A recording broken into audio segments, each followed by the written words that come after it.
Estamos de volta com o Manhã no Ar nessa sexta-feira. Fique atento ao horário, são 6 horas e 14 minutos, para você não perder o seu compromisso hoje. E um levantamento feito pelo Centro Nacional da Indústria mostrou que o Amazonas é o terceiro pior estado do país quando o assunto é saneamento. Esse é um problema crônico vivido pelos moradores da capital e também do interior. Mas o objetivo do poder público é mudar essa realidade até a próxima década. Era uma vez uma rua que não tinha asfalto nem coleta de lixo. A água vinha de um emaranhado de mangueiras improvisado pelos moradores. Fossa sanitária ou rede de esgoto também não tinha ali. Os resíduos iam direto para o igarapé. Isso não é um conto de fadas. É a situação da Travessa Caxias, no bairro Grande Vitória, zona leste de Manaus. Para completar, a má notícia é que ela não é a única. O Amazonas tem o terceiro pior serviço de esgoto do país. Apenas 7% dos dejetos são coletados e tratados, segundo o levantamento do Centro Nacional da Indústria. Lucas é testemunha dessa estatística. A gente quer alguma resposta do poder público que a gente possa melhorar isso pra gente, porque alguma criança pode se afetar lá, a criança lá, ó, pode fazer mal pra ela no meio do igarapé, ela pode ficar doente ou algo do tipo. No item investimentos em saneamento, o Amazonas também passa vergonha. A média nacional é de R$ 188 por habitante. Aqui no estado é de apenas R$ 38 por habitante. Mas boa parte da população parece não entender a gravidade disso. Quando a gente conversa com os moradores e pergunta sobre o principal problema aqui da rua, eles citam a falta de asfalto, de iluminação pública, saneamento básico. Não parece ser uma grande preocupação aqui. Dona Maria mora no Grande Vitória há 10 anos. Ela não sabe ao certo a origem da água que vem das mangueiras. A falta de esgoto não incomoda.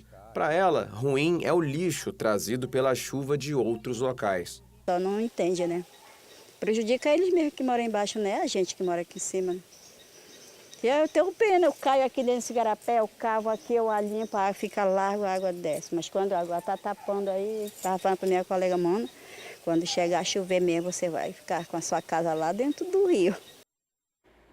Em nota, a Manaus Ambiental informou que planeja, nos próximos 5 anos, investir R$ 880 milhões no sistema de abastecimento de água e esgotamento sanitário. A meta da concessionária é que, até 2030, 80% da capital tenha coleta e tratamento de esgoto. E tomara que isso aconteça, né? Porque a gente paga por um serviço inexistente na maioria dos bairros da cidade. Com uma cobertura muito pequena, apenas alguns bairros, de fato, quando a gente paga a nossa conta de água, corresponde ao valor que você paga de taxa de esgoto, de tratamento. Só para você ter ideia, se o seu consumo de água for de R$ 100 por mês, a sua conta vai ser de R$ 200, porque o dobro dessa conta, 100% do valor de consumo, é cobrado em tratamento de esgoto. E quando a gente vê realidades como essa e de vários outros lugares em que não existe, de fato, esse tratamento, é uma situação revoltante.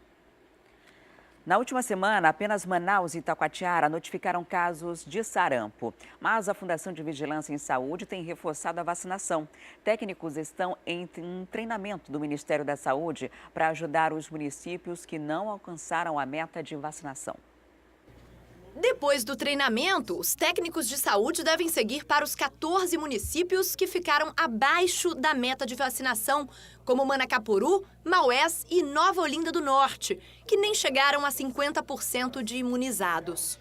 Então, a importância nesse momento do trabalho junto à equipe do Ministério da Saúde é avaliar a situação epidemiológica dos municípios e realinhar as ações que serão realizadas. Apesar dos registros de sarampo terem diminuído bastante, na última semana foram apenas 16 casos, 15 na capital e 1 em Itacoatiara. Esse é um momento importante de combate ao vírus. É preciso fazer uma varredura para que novos casos sejam evitados. Nós tivemos um grande incêndio, tá? E agora os bombeiros estão fazendo rescaldo. Nós precisamos encontrar todos os casos de sarampo remanescentes. Nós temos que identificar de imediato esses casos e bloqueá-los o mais rapidamente possível. A forma de bloquear é vacinando todas as pessoas que tiveram contato com esses últimos casos de sarampo. E quem ainda não se imunizou, ainda é necessário, principalmente os grupos de maior risco. Você que tem um bebê de 6 meses a 12 meses, essa é uma faixa etária que está muito à descoberta. Então, por favor, leve seu filho para a unidade de saúde e vacine o mais precocemente possível. Também nós temos um bolsão de suscetíveis entre as crianças de 3 e 4 anos. Muitas crianças dessa faixa etária não foram vacinadas. E agora vamos falar da situação da Santa Casa de Misericórdia, uma novela que já dura 14 anos, desde que fechou as portas e foi abandonada pelo poder público. Hoje a situação é de completo abandono. A estrutura está ameaçada, mas ainda há quem resista e acredite na recuperação daquele espaço que já ajudou tanta gente. Domingo, 10 horas da manhã. Capela da Santa Casa de Misericórdia. Dezenas de fiéis. O espaço realmente não é dos melhores. A estrutura pede socorro, mas não é isso que importa aqui. Uma capela muito deteriorada, mas assim, por outro lado, assim, me passou uma paz incrível, né? Eu lembrei muito da época de São Francisco, quando Deus pediu para Francisco reconstruir a minha igreja, né? Então, assim, eu vejo que as autoridades competentes têm que ter um olhar carinhoso para cá, porque esse local não pode parar, né? Tem que continuar tendo a sua função de evangelizar e levar Jesus a todos que precisam. Foi pensando exatamente assim que o Frei Paulo resolveu reabrir o que já está aberto, mas não deveria estar. Vou explicar. Desde 2016, a Justiça ordenou que a Prefeitura de Manaus resguardasse o prédio que foi tombado como patrimônio histórico, colocando tapumes e oferecendo segurança e restauro ao local, construído em 1853. Até agora, nada foi feito e, segundo a Defesa Civil, depois desse tempo todo de abandono, o prédio está condenado. Com madeirame danificado, deteriorado pela ação do tempo, bolores, fungos no local, ou seja, uma situação muito pior do que a gente vinha fazendo nas vistorias anteriores. Pela Defesa Civil, a gente vai orientar tanto o IFAM quanto o IMPLURB a interdição total do local.